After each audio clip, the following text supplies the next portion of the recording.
Kentucky has a massive surplus. Or does it? I guess it depends on what you mean by surplus. The Kentucky Lantern publishes an article about how mean Republicans are destroying our libraries. And finally, I'll cover exactly what I did to upset the left this week. We'll have all that and more today on the Andrew Cooperrider Show. But first, please make sure you like, comment, share, subscribe, follow the page. If you're not, make sure you've liked the page, share the page with others.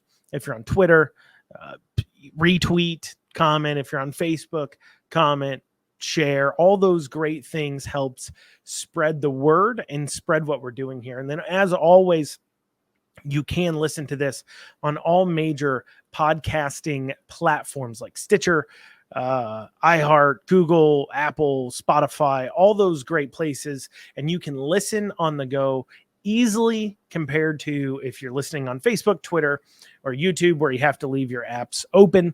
Well, you can just simply play that on your car rides and be able to stay up to date on all the news and commentary that I have to offer. But without further ado, let's dig into it. Oh, I am Andrew Cooperrider, by the way, the host. Anyways, without further ado, let's get into it. So on the campaign trail, we've heard Beshear repeatedly say that Kentucky has a record high surplus. You'll hear it in his campaign ads. You'll even hear Republicans echoing the same thought. In fact, you can hear it in the politicians' voices. They're very, very excited about the surplus. And this year's Kentucky surplus was a record at $1.4 billion. And you can tell it's truly burning a hole in Andy's pocket. Here's an outtake from his speech where he was announcing the surplus. Time with a lot of potential out there to grab a hold of and make sure we make this state everything we've always dreamed of, that we turn our brain drain into a brain gain, and we ensure that no matter how big our kids dream, they can chase those dreams right here in Kentucky. Very exciting. You can tell he's just ready to spend that money. It's an exciting time, he says. The state has taxed us more than expected. And of course, that is something to celebrate if you love big government. But Andy there, he isn't talking about giving him it back. In fact, I don't think this has crossed the minds of even Republicans in power in the legislature either. We know a few years ago, the Senate thought about putting forward a bill that would just give everybody who paid income tax $500 back. But of course, that's a wealth redistribution plan. That is an actual tax return plan, because a tax return plan would be percentage based upon how much in taxes you paid, getting bigger refunds compared to those who paid less in taxes. Giving us flat stipend would just be wealth redistribution. But I don't think this is really costing a whole lot of leadership's minds. But let's cross our fingers that perhaps they decide to maybe give us some money back, though I think what we can best expect is for them to lower the income tax rate again as a part of the Republicans' tax plan that requires the state to pull in more and more money. But the question still stands. Do we actually have a surplus? Well, it depends on how do you define that. Do we make more than expected? Sure. But does that now mean it's time to just spend it? Is it like having a surplus in your home? Well, let's actually compare that. Let's compare that to as if this is your home's budget. So let's say your household made $100K a year total, and you budgeted yourself based upon that $100K right down to the penny. And then suddenly you realize you had actually brought in $110K. So you have an extra $10,000. So what do? Do you go on vacation? Do you buy some new appliances you don't really need? What would you do with that $10K if you said, I don't know, had $100K in debt as well? As much as you made in a year is what you are in debt, because that is what we have in Kentucky. We're about $40 billion in debt and unfunded pension liabilities. That is the amount that we owe to the pension system moving forward, that we don't actually know exactly how we're going to pay for it unless we contribute more and more money into the pension system. And I hear people all the time throwing a fit about our pension system. I hear people, I've seen posts online where they're talking about how unfair it is that the taxpayer is contributing into this pension system for employees. But at the end of the day, this is what we have before us. And it's what we had before us because it was a agreement we made when we hired them. I understand you're mad about how much we're paying in basically benefits to prior and current employees, if you look at it that way, but that is what we hired them based upon. That was the agreement. Now, I don't like government pensions as a whole. I really don't know if I like pension plans completely. I understand that the idea of a defined benefit versus a defined contribution really excites some people because they'll get out. But every time I've ever seen a government-esque pension plan, whether you look at the national level at like Social Security or here at the state level with our state pensions, what you see is mismanagement and underfunding. But $41 billion, that is about $40 billion. That is almost exactly what Kentucky's yearly budget is, including all entitlement spending as well. The state administers a lot of pass-through things like Medicare, Medicaid, food stamp programs, those types of things. That isn't included in our state's actual budget. What you'll see them actually budgeting is more on the general fund side of things, which is about, according to this, about $15 billion or so this year. A few years ago, it was $12.5 billion. It's raised by a fair amount, $3 or so billion. That's almost a 25% increase just over the last several years, something that you'll hear Republicans excited about. But once again, I'm a smaller government Republican, unlike some people. And so that means I don't celebrate the government bringing in more money and spending more money. I want it to spend less because I see how much waste is going on. So let's say you make $100K a year, you're $100K in debt, and then you get $10,000. So do you have a surplus or not? Do you use that money to pay down your debt? Or should you buy a refrigerator? Should you take $10K and give it, I don't know, to your neighbor Frank? So he might build a successful business that, well, you don't actually own a percentage of. You may get a few percentage points from if it is successful, which is, by the way, something our state does all the time when it hands out these cash money to businesses in order to try to convince them to open up here in Kentucky. So maybe pension obligations, you don't want to think about that. You don't want to think about the giant $100,000 there. Maybe it's too big or you disagree with it. And I mean, I hear you. I see it. I disagree with you, but let's just say pensions aren't your thing. So we'll put our pension liability to the side. So let's go back. Now imagine you have the extra $10K and let's pretend that your utility bill, something you're supposed to do, your basics of a household, paying your utility bill is about $5,000 a year. Now let's imagine you could take maybe about $6K of your $10K and permanently reduce your utility bill from now until the end of time by 8%, or reducing your bill by about $400 a year, meaning over the next 20 years, you've reduced your bills by a total of $8,000. And by the way, if you ever get into a pinch down the road, you can just pull out that $6K again. What would you do? Would you pay that or not? Does that sound more your speed? Sound like more something you would do? What am I comparing this to? Well, in Kentucky, we're spending 8% of our transportation budget on servicing debt. Here you go. Here's the road fund appropriations. This is what they're spending our money on. You'll see that about $1 billion of it goes into our actual highways. Revenue sharing, so that's money that they have to give to other people like KSP that comes from the road fund that then they use to service that. You'll see it's about $372 million. General admin and support is $81 million. And then aviation, capital projects, so on and so forth make up small chunks, but you'll see an 8% chunk is made up by debt service, or around $132 million a year. You'll see that in that pink down there on the pie chart. And so that is pretty equivalent to like your utility bill. It's the roads, one of the most basic functions that we all agree that government should do. We all agree that government, generally speaking, should be spending money on the roads. So you've got a $132 million you're spending a year on debt servicing. And that debt is issued mainly through bonds. And we could pay them off early.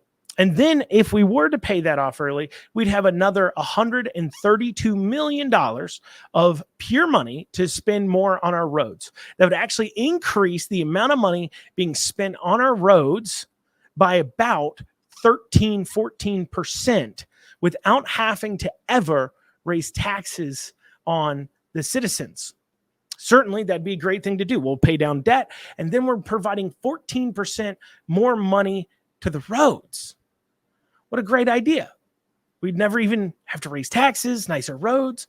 Infrastructure is something we should all get excited about, but that isn't what Beshear is talking about doing either. In fact, every year he tries to spend every dollar a surplus they have if he had it his way. And so he's talking about spending that money on things like universal pre-K. I've gone over this in a prior podcast. His numbers on universal pre-K are unconvincing to me. I think it costs significantly more, but that is about proportional to what he's talking about here, spending money on something like universal pre-K.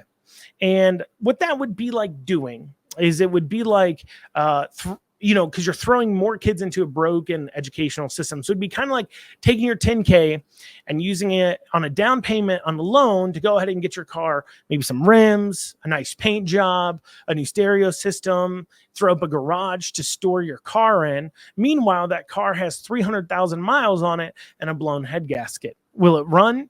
Maybe, but it's just limping along, kind of like. And on top of that, you've now added on more bills because you've added on more servicing of a program, of a new program of debt into your future, which will cut down on the amount of surplus you could have to continue paying down debt within your household. Now, this is real basic common sense stuff. This is the kind of stuff that, you'll hear Dave Ramsey talking about, that when you have surplus in your home, you use it to pay down debt. So you get your rainy day fund, which should be equal to about 3 months of what the state spends in a month. So 3 times what a state spends in a month. We have more than that. And then I don't know if we have quite more than that in our rainy day fund or not. But anyways, you would save that up and then you start paying down your debt. That would be the most fiscally conservative, fiscally smart idea that you could do. But that isn't what Beshear is pushing. And going back to the pension system. You have a surplus in your home, great, but we are heading into troubling economic times. Just like in your household, you may be doing what you can to protect yourself from these troubling economic times. But looking at our pension system, as the markets will drop over time as we head into these troubling times. I'm not a financial expert, but I think all of us can agree that something bad is about to happen on our markets. And if it's anything like 2008, we're going to have our pension in a similar problem that it had in 2008, where it was almost bankrupt because simply we hadn't put enough into the pension over time. There's too much unfunded liability. Then on top of that, they then have to pull money out of the investments to pay then the pension benefits. Remember, when it comes to investing, you only realize a loss when you sell a stock. So if you buy a stock at 10, it drops to 8, and then you're forced to sell it, you've lost 2. But if you buy a stock at 10, it drops to 8, but then it comes back up to 12, and then you sell it, you've made $2. And so in much the same way, if we're forcing our pension systems in a down market to cash out stocks in order to pay the beneficiaries, that isn't great for our long-term fiscal health. So you'd like to be able to preempt yourself against that and prepare for that. But that isn't what obviously Beshear is talking about doing. Paying off debt? No. I don't even think the Republicans are heavily talking about that. They did put in more than just the suggested amount into our pension system in the last budget, something that is a delightful change of pace. And maybe they say over time we'll start to pay that off. And I've heard legislators saying that. However, the problem is, once again, as we're heading into this fiscal cliff, will it be enough? But Beshear, he talks about we need to be making investments, but there's a very fundamental idea here that Beshear is missing, and that is government doesn't make investments. Government doesn't make profit. That's how it can't make investments. When government talks about making quote unquote investments, what they're hoping is that what they put money into will lead to more surplus for them in the future. Does this ever turn out to be less taxes? No, they never lower the overall tax burden. They're just hoping that they can increase the amount of money they're bringing in through these investments, bring more people into the state, bring in more jobs so they can tax more people, so they can generate more money into the state's system in order to make things work. But government isn't supposed to make a profit. It never has been. Government can only do one of two things when it has extra money: return it to you, or obviously spend it.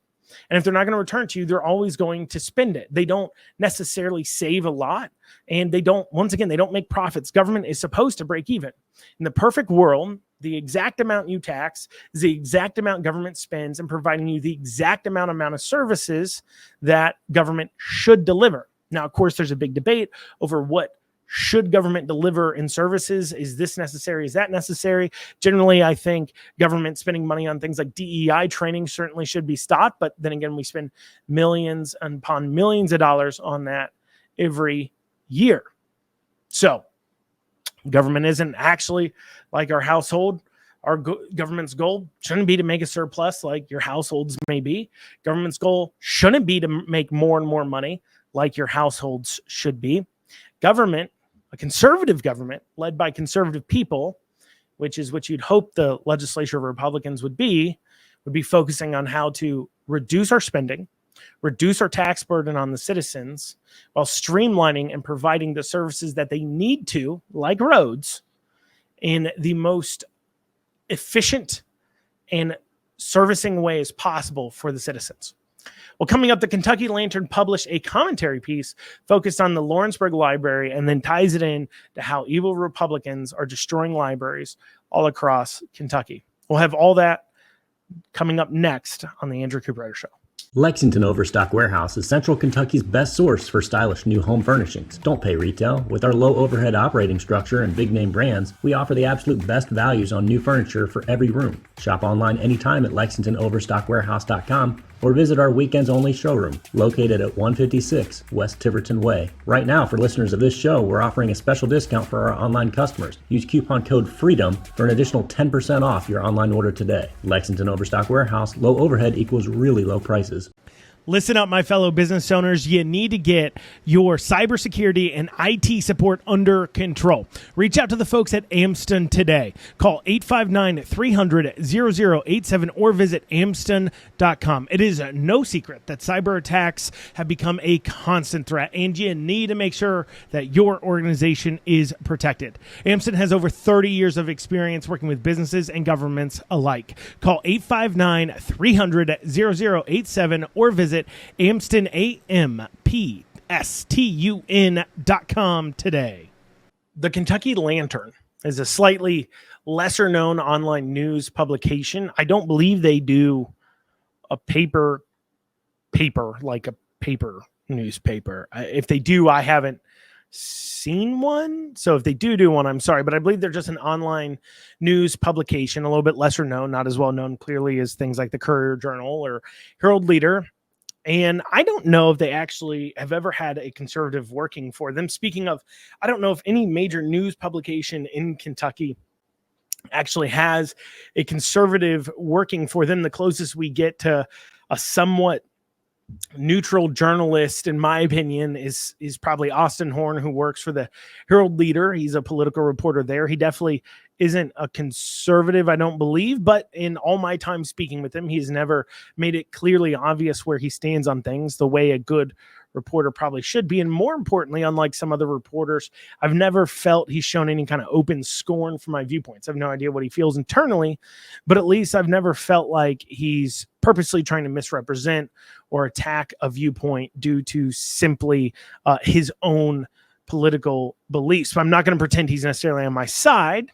I think he just tries to check bias as best as he can, and he's a little bit better at it than a lot of other people, or at least he's honest about it. But anyways, the Kentucky Lantern, however, has published this commentary piece that starts off with this: Lawrenceburg, Kentucky. The library director swiveled her chair to the right, reached into a desk drawer, and showed me her gun. Have you always carried a gun? I said. No, she said, demonstrating how she tucks it up underneath her arm when she walks to and from the library parking lot. I started carrying a gun on June 2nd, the day after we put up the Pride display and all the threatening phone calls. Now, first, I do have a question about gun safety here. When she talked about tucking it up underneath her arm, generally speaking, I don't know if the library was open.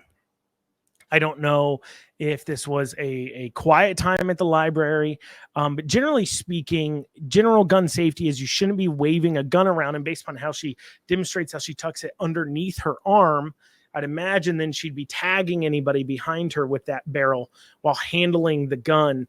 That doesn't make me feel super comfortable based upon those words about the gun safety of the situation. And if that is the case, I hope she does seek out good gun safety, because I want her to continue carrying a gun, because I think carrying a gun is a great thing. But first, what does she mean by threatening calls? We've seen what the left calls threatening, right? They've called Trump flags, American flags, parents speaking out, at meetings, and the list goes on and on. Secondly, what is this librarian doing putting up a pride display in Lawrenceburg, Kentucky? Did she expect the people there to quietly accept that their tax dollars were being used to display a political message they find so objectionable? I mean, I love how lefties like to pretend like pride isn't a political message, because it quite clearly is. It'd be the equivalent of the Lexington Library putting up a Trump display. I mean, just imagine how upset people would be. I literally yesterday just covered how an entire police department's having to undergo a Maoist DEI struggle session because someone posted a video with "Try That in a Small Town" playing in it. I mean, what is she thinking there? Now, once again, I do think it's great she's carrying a gun. I want to encourage everybody to carry a gun. It's a great thing to have a tool that can protect you from threats yourself. But you can tell the political disposition of the writer right away. She talks about carrying a person carrying a gun as if it's a bad, horrible thing. Later in the story, the writer here, Terry Carter, I believe a woman, goes on to connect the pride display to the appointment of the so-called book banner Bobby Proctor to the library board. Now, you're going to hear tons of mashing of teeth all over Kentucky from library boards in the coming years. Why? Well, it used to be that library boards were accountable to no one.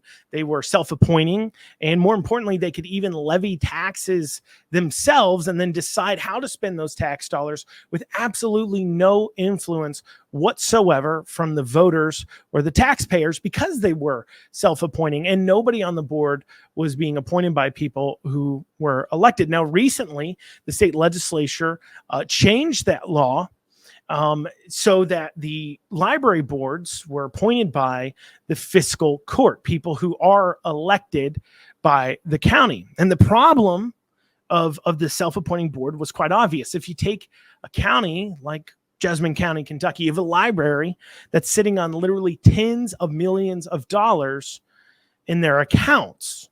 You want to talk about a surplus, that's quite a surplus. And so many times when you come into these towns, like in Jessamine, the library is the nicest government building they have. A library in Jessamine County has 4 3D printers, has tons of computers everywhere, tons of meeting rooms, each one with over $20,000 in AV systems in there, projectors and sound systems and mics and the pull down screens, all of that very nice, and has several meeting rooms with all those kinds of amenities. The Jessamine County Library even has a CNC room and a studio room, all really, really nice amenities to have in your town. But when your roads are bumpy, your police are underfunded, your fire departments are underfunded. And in Jessamine County, as of 2022, due to personal knowledge, I know they're from knowing the coroner there, Hugh, the coroner in Jessamine County didn't even have a permanent walk-in cooler to store bodies in. They're using a temporary cooler. And in their exam room, they didn't have running water. So while the library has all these nice amenities that are probably hardly going to use, like a 3D printer, like CNC machines, like studio rooms, you have basic government services like coroners without running water. In fact, the public library in Jessamine County pulls in more revenue off property tax than the county government does. Now, when citizens can only handle so much tax burden and you have somebody here unaccountable pulling in more tax revenue than the county does, it certainly is very hard to balance the needs of the community with whatever needs the library thinks it has. Having all those amenities and sitting on tens of millions of dollars, I think they got out of control. But this isn't just Jessamine County. As I said, you can go into any county all over the state, which you'll see time after time is the library in that county is the nicest building in the county. I traveled all across the state when I was running statewide, and I visited a lot of libraries because a lot of meetings were being held in the libraries. And every time I rolled into town, I didn't have to check a map. I knew immediately which building was the library building because it was always the nicest and newest building in town, while some areas are struggling with roads and running water. And so what did the state legislature do? Well, they put in place a fiscal court system where they would appoint people to these library boards. So why did Bobby Proctor particularly elicit so much hate from the author of this article, Terry? Well, because he's a pastor who protested outside the library regarding books they were carrying. So the author, disingenuously, Terry here, calls him a book banner because he dared to voice what he wanted his tax dollars to be spent on. And so disingenuous to call people who are fighting on what books are in public libraries, what books are in public school libraries, book banners, because that's not what they're doing at all. The library cannot possibly carry every single book known to mankind. They simply have to pick and choose what books they carry. And any books a library isn't carrying, are we going to say that that library is banning that book? No, of course not. And all this person is doing is voicing how they feel their tax dollars should be spent, what books their tax dollars should be spent on. A rather reasonable thing to do. Can you still get the books that he's talking about? Sure, you can order them off Amazon. You can go to a bookstore. You can obtain the book if you really want it. You're just not going to be able to get it for free from the library because the community's tax dollars aren't going to fund your agenda. So Terry is upset that the dirty book banner was appointed onto the library board instead of the people that the library board wanted on there, because diversity of thought doesn't matter. Talk about diversity, but of course, diversity of thought doesn't cross their mind. It's not hard to see why the fiscal court wanted Bobby to balance out this library board, the kind of people who would spend taxpayer dollars in Lawrenceburg in Anderson County on pride displays and inappropriate and controversial far-left gender theory books. But that doesn't stop the author from calling the Bobby appointment cronyism, simply because the fiscal court didn't pick the person that the library wanted on the board. And in the meeting, the fiscal court was cited as saying, I'm going to make sure they stand for what I stand for, the people that they're associating to the board. They said, if my name's attached to it, I want to make sure they stand for what they stand for. And the author mentions that as if it's some sort of awful, horrible thing, forgetting the fact that this fiscal court member is elected by the people. And he's elected by them to represent their opinions and their values. And he doesn't want to appoint somebody who's going to spend their tax dollars on things he disagrees with. So simply, Terry says, well, this must be corrupt because the people with the viewpoints I like didn't get appointed to the board. The wild-eyed leftists are no longer the only on the board, so clearly that must be corrupt. Instead of the old system, where the board just self-appointed for its vacancies, selecting exactly the people who already agree with them. Which one sounds more democratic to you, diversity of thought or a uniform ideas dictating how tax dollars are spent without any accountability to those who are actually paying for it? She ends the article by saying, meanwhile, thanks to the Republican supermajority in Frankfurt, local elected officials can appoint their cronies to local boards based on their beliefs. Yeah, that's generally how it works. Anyways, thanks to Kentucky Republicans, we now have a book banning preacher on our library board. And due to the ignorant vitriol they stirred up with Senate Bill 150, the library director carries a gun to work. Thanks, Kentucky Republicans, the dream of moving to a small rural Kentucky town for slower pace, peace, and quiet no longer exists. It's so funny for them to say, because of Republicans saying you can't steal that person's money, you can't take that tax person's dollar, those taxpayers' dollars, and spend it on this and that, whatever you think is great that they disagree with, is somehow interrupting your quiet, peaceful small town. Apparently, towns are only quiet and peaceful as long as Terry, the author here, gets to take your money and spend it how she wishes without you having any input at all. Well, you can have input, just as long as you agree with her. Well, coming up, I'm going to go over exactly what I did to upset the left this week. Let me tell you guys about an event that I'm actually emceeing on September 16th. It's the Constitutional Kentucky's 4th Annual Liberty Dinner. Let me tell you, this is a great time with amazing food. You're going to hear some great speakers like Lee Watts from Patriot Point, Second Amendment advocate Lucretia Hughes Cluckin, and of course, yours truly. Do all this while enjoying an evening surrounded by liberty-loving individuals like yourself. Get your tickets now at constitutionalkentucky.com. Once again, that is constitutionalkentucky.com. Purchase those tickets before supplies run out.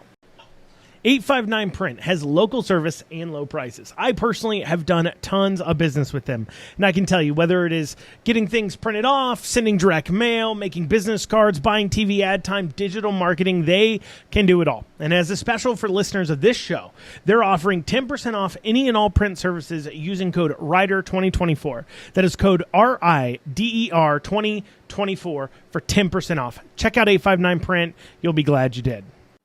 All right, so this week I posted this right here. So I screenshotted something I got from, I'm a part of this email group where they email out people, experts that you can interview on your podcast.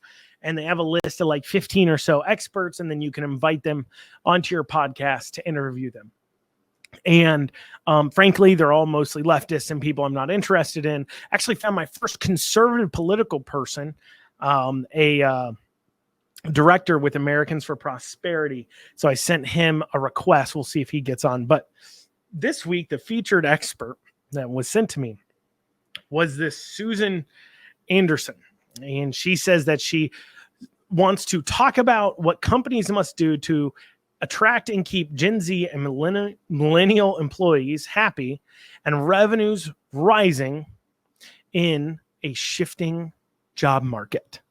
Susan Anderson. And for those of you listening to the podcast form, you see a picture of her, and she is a older lady. I would say probably in her 60s. And she's got short cropped hair that is colored purple. And I captioned it, nothing says I'm an older person in touch with the youths like coloring your hair purple. Now, obviously, this is a ridiculous person sent to me through this podcasting group.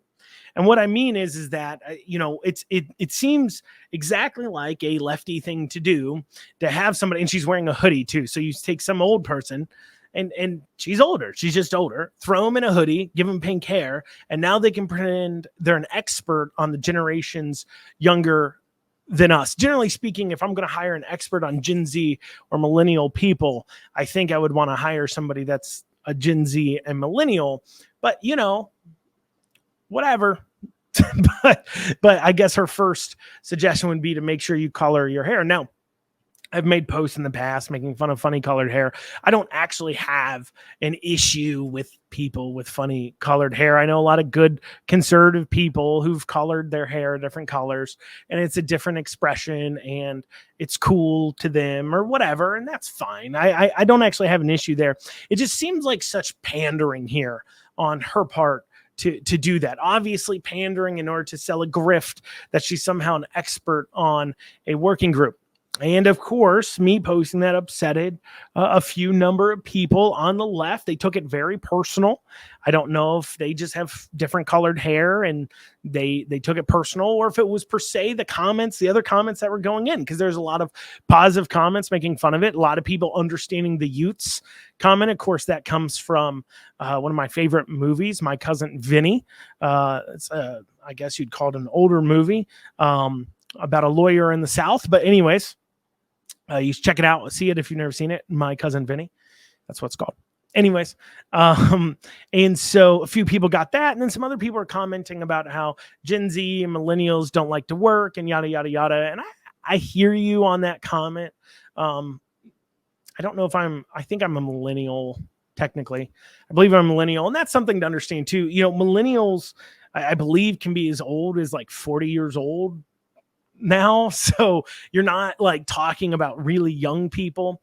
And then of course the comments of they just don't want to work, and I think that has a little bit of a reflection on the generation before. If you're having a bunch of kids that don't want to work, well, you should ask about the people who raised them. You should maybe look in a mirror. But second off, I don't think it's as much that they quote unquote don't want to work. And I know we all feel the struggles of people taking jobs and quitting jobs and left and right. I deal with that in my companies too as well. People show up for 3 days and then leave, and there's nothing you can do as an employer to absolutely at all change that. There's no way people want to blame, it's your work environment or this. It's they knew what the pay was. They showed up for 3 days and then they left. They just didn't want to do the job. Maybe they thought it wasn't paying enough, but when you're paying people way above market average for the job, like I do at a lot of my companies, well, then you just have to imagine they found something else or a different job or have some other reason that they left. But anyways, I don't think that's as much it. If you see any kind of, I think, laziness from Gen Z or millennials, I think it has to do more with the fact that a lot of people struggle with the disillusion that comes with the American dream. Housing prices are going up and up and up exponentially, getting much more expensive in comparison to income levels. Vehicles and cars are as well. Now, I did hear an interesting thought today when I was listening to a presentation on economic and workforce development that was going on in the legislature. I know, guys, I'm a nerd. But anyways, I did hear an interesting thought about how people nowadays, what they call thriving is a lot more expensive because thriving comes with a lot more. Rewind 20, 30 years, well, farther than that, 30, 40 years, appliances, you didn't have as many appliances, AC, heat, what you're looking for, your size of your home, your fanciness of your car with all the bells and whistles and the looks and yada, yada, yada, all that goes into it. They're not necessarily comparable items. And that's an interesting thought. But the point is that I think there's some disillusionment with the American dream because of how expensive everything's gotten and how large the quote unquote wealth gap is getting, or perceived to be getting, being caused by actual cronyism. Terry, author from The Last Thing, that's actual cronyism, when people are using government funds into private businesses to subsidize private decisions. But anyways, and so there's some disillusionment there. There's a thought maybe you can't make it. And I think a lot of that comes from just simply looking around and feeling like you're struggling, feeling like you're drowning under water. And there's a lot of difficulties. I can tell you as a business owner, there is many audits. There is a lot of paperwork that goes into even owning simple businesses that don't even necessarily profit, or don't even profit a lot if they're just in startup phase or things like that. You get, the amount of places you got to file forms and manage that can seem pretty hard and like an arduous task, something that certainly should be streamlined here in Kentucky, but regardless. And so I think there's some disillusionment there. I think people work and they wonder, what am I working for? And I think a lot of that also comes from a breakdown of the nuclear family, a breakdown of personal responsibility of saying, hey, the Judeo-Christian values says, look, you're a man, you're a woman, you're an adult, you take care of your own, you take care of your kids. What does success look like? And I think that's part of it too, because back in the day, I believe that success was defined a lot differently than today. Success back in the day was defined as you have a job, you can pay your own bills, you live a comfortable life, you've got a roof over your head, food on the table, and you have some time to yourself and family. And nowadays, I think success, due to the internet and the mentality of seeing all these people making millions and everything else, success is just not defined that way. And I think there's a certain amount of contentness. When you don't think you have a life after this one, when you don't have a greater purpose you're striving for, like you do if you have Judeo-Christian values, ideas and values that aren't tied to this world, you're going to wander listlessly through this life wondering what it's all about. And that's a pretty demotivating thought. That's just my humble opinion. But anyways, going back to how I upset the left here, there's two comments I wanted to zero in on, really upset people. Here's the first one. This is from a page called What Has Become of Us. I believe this is a longtime troll's new page, and I forgot her name. And I just, for the life of me, can't remember it, which is so weird that I know it's this troll because of their associations here, and this is what they do. But I don't remember the name of the troll. And I don't know quite, I don't know what that says. I guess that says that they think more about me than I do them. But this person said, and she has a better job than you do. And she has a better job than you do. That's a pretty bold claim. And I guess that goes into what I was just talking about. What do you mean by better job than I do?